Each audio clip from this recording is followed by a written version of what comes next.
यशोदा का सोने का झुमका खोते ही घर व मोहल्ले में कोहराम मच गया। हर किसी को जैसी सूझी अपनी सलाह दे डाली, लेकिन यशोदा के पति अमरनाथ के घर आते ही यह सारी उदासी न जाने कहाँ हवा हो गई। अमरनाथ की माँ रसोई से बाहर निकली ही थी कि कमरे से बहू की रोने की आवाज़ आई। वह सदके में आ गई, लपक कर बहू के कमरे में पहुंची। क्या हुआ बहू? माँ का स्वर सुनकर एक हाथ दाहिने कान की तरफ ले जाकर घबराए स्वर में बोली, माँ जी, कान का एक झुमका न जाने कहाँ गिर गया है। क्या? पूरे कमरे में देख डाला है माँ जी, पर न जाने कहाँ। और वह सुबक सुबक कर रोने लगी। यह तो बहुत बुरा हुआ बहू। एक हाथ कमर पर रखकर वह बोली, सोने का खोना बहुत अशुभ होता है। अब क्या करूँ माँ जी? चिंता मत करो बहू, पूरे घर में तलाश करो, शायद काम करते हुए कहीं गिर गया हो। जी, रसोई घर में भी देख लेती हूँ, वैसे सुबह नहाते वक्त तो था। यशोदा ने आंचल से आंसू पोंछा और रसोई घर की तरफ बढ़ गई। सास ने भी बहू का अनुसरण किया। रसोई के साथ ही कमरे की प्रत्येक अलमारी, मेज की दराज, श्रृंगार का डब्बा और न जाने कहाँ कहाँ ढूंढा गया, मगर कुछ पता नहीं चला। अंत में हार कर यशोदा रोने लगी। कितनी परेशानी मुसीबतों के झेलने के पश्चात अमरनाथ सोने के झुमके बनवा कर लाया था। तभी किसी ने बाहर से पुकारा। वह संजू की माँ थी, शायद रोने धोने की आवाज़ सुनकर आई थी। अमरनाथ के पड़ोस में ही रहती थी। काफ़ी बुजुर्ग होने की वजह से पास पड़ोस के लोग उसका आदर करते थे। मोहल्ले में कुछ भी होता, संजू की माँ का वहाँ होना अनिवार्य समझा जाता था।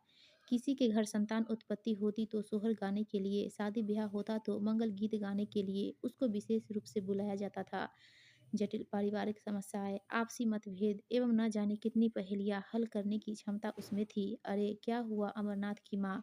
यह रोना-धोना कैसा? कुशल तो है ना? संजू की माँ ने एक साथ कई सवाल कर डाले। क्या बताओ जीजी? अमरनाथ की माँ रुआसी आवाज में बोली। बहू के एक कान का झुमका खो गया है। पूरा घर ढूंढ लिया पर कहीं नहीं मिला। हाय राम! एक उंगली ठुड्डी पर रखकर संजू की माँ बोली, सोने का खोना तो बहुत ही अशुभ है।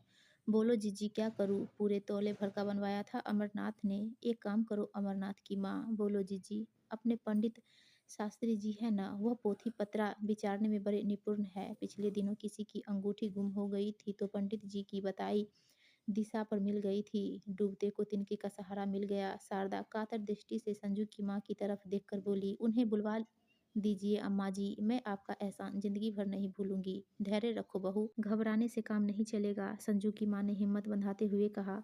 संजू की माँ ने पंडित शास्त्री जी के घर संदेश भिजवाया। कुछ ही समय बाद ही पंडित जी अमरनाथ के घर पहुंच गए। अब तक पड़ोस की कुछ औरतें और भी आ गई थी।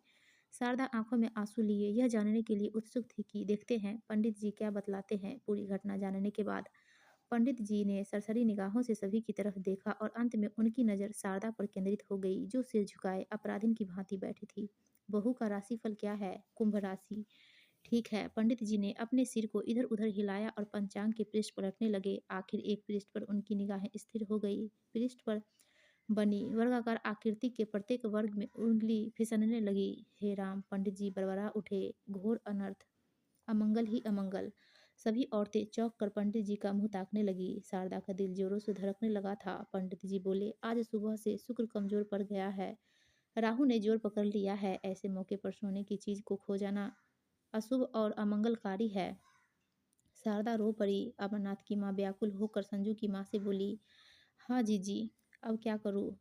मुझसे बहू का दुख देखा नहीं जाता। संजू की माँ पंडित जी से बोले, दया कीजिए पंडित जी, पहले ही दुख की मारी है, कष्ट निवारण का कोई उपाय भी तो होगा।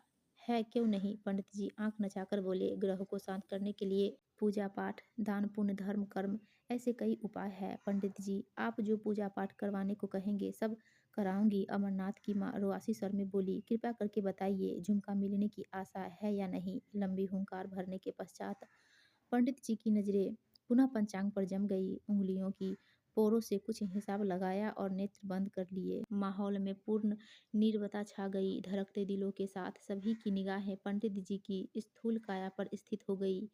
पंडित जी आंख खोलकर बोले, खोई चीज पूर्व दिशा को गई है, उस तक पहुंचना बहुत ही कठिन है, मिल जाए तो बहू का भाग्य है। फिर पंचांग बंद करके बोले, जो था सो बता दिया, अब हम चल लेंगे। बाहर से कुछ जजमान आए हैं। पूरे 125 रुपये प्राप्त करने के पश्चात पंडित जी सभी को आशीष देते हुए अपने घर बढ़ लिए। वहाँ का माहौल बोझिल हो उठा था। यदा कदा शारदा की हिचकियाँ सुनाई पड़ रही थी। थोड़ी ही देर में संजू की माँ को छोड़कर पड़ोस की शेष औरतें भी चली गई। पंडित जी ने पूरब दिशा बताई है। संजू की माँ सोचने के अंदाज में बोली। पूरब दिशा में रसोई और उससे लगा मोहन का घर है। फिर खुद ही पश्चाताप करते हुए अमरनाथ की माँ बोली, राम राम, बेचारा मोहन तो गऊ है, उसके संबंध में सोचना भी पाप है। ठीक कहती हो अमरनाथ की माँ, संजू की माँ बोली। उसका पूरा परिवार ही सीधा है, आज तक किसी से लड़ाई झगड़े की कोई बात सुनाई नहीं पड़ी है। उसकी बड़ी लड़की तो रोज ही समय पूछने आती है, स्कूल जाती है ना। फिर शारदा की तरफ देखकर बोली, क्यों बहू, मोहन की लड़की आई थी क्या? आई तो थी माँ जी, लोभ में आकर शायद झुमका उसने उठा लिया हो। क्यों अमरनाथ की माँ, तू कहे तो बुलाकर पूछूं? मैं क्या कहूँ जीजी? शारदा पसोपेश में पड़ गई। उसे लगा कि कहीं कोई बखेड़ा न खड़ा हो जाए। यह तो सरासर उस बेचारी पर शक करना है। वह बात के रुख को बदलने के लिए बोली, क्यों माँ जी, रसोई घर में फिर से क्यों न देख लिया जाए? इतना कहकर शारदा रसोई की तरफ बढ़ गई। दोनों ने उनका अनुसरण किया। तीनों ने मिलकर ढूंढना शुरू किया। अचानक संजू की माँ को एक गड्ढा दिखा जो संभवतः चूहे का बिल था। क्यों अमरनाथ की माँ, कहीं ऐसा तो नहीं कि चूहे खाने की चीज समझकर? बोलते बोलते संजू की माँ छिटक कर दूर जा खड़ी हुई, क्योंकि उसी वक्त पतीली के पीछे छिपा एक चूहा बिल के अंदर समा गया था। बात तो सही है जिज्जी, चूहों के मारे नाक में दम है। एक बार मेरा रुमाल बिल के अंदर पड़ा मिला था। कमबख्तों ने ऐसा कुतरा जैसे महीनों से भूखे रहे हो। फिर गड्ढे के पास बैठते हुए बोली, हाथ डालकर देखती हूँ। ठहरिए माँ जी, शारदा ने टोकते हुए कहा, मैं अभी टर्च लेकर आती हूँ। चूंकि बिल दीवार में फर्श से थोड़ा ऊपर ही था, इसलिए अमरनाथ की माँ ने मुंह को फर्श से लगा लिया। आसानी से देखने के लिए वह फर्श पर लेट सी गई और बिल के अंदर झांकने का प्रयास करने लगी। अरे जीजी, वह तेज स्वर में बोली, कोई चीज अंदर दिख रही है, हाथ नहीं पहुंच पाएगा। अरे बहू, कोई लकड़ी तो दे। अमरनाथ की माँ निरंतर बिल में उस चीज को देख रही थी। वह पलकें झपकाना भूल गई थी। फिर वह लकड़ी डालकर उस चीज को बाहर की तरफ लाने का प्रयास करने लगी। और जब वह चीज निकली तो सभी चौंक पड़े। वह आम का पीला छिलका था जो सूखकर सख्त हो गया था, और कोई दूसरा मौका होता तो हंसी आए बिना न रहती। संजू की माँ समझाती रही और चलने को तैयार होते हुए बोली, अब चलती हूँ, मिल जाए तो मुझे खबर कर देना, वरना सारी रात सो नहीं पाऊंगी। संजू की माँ के जाते ही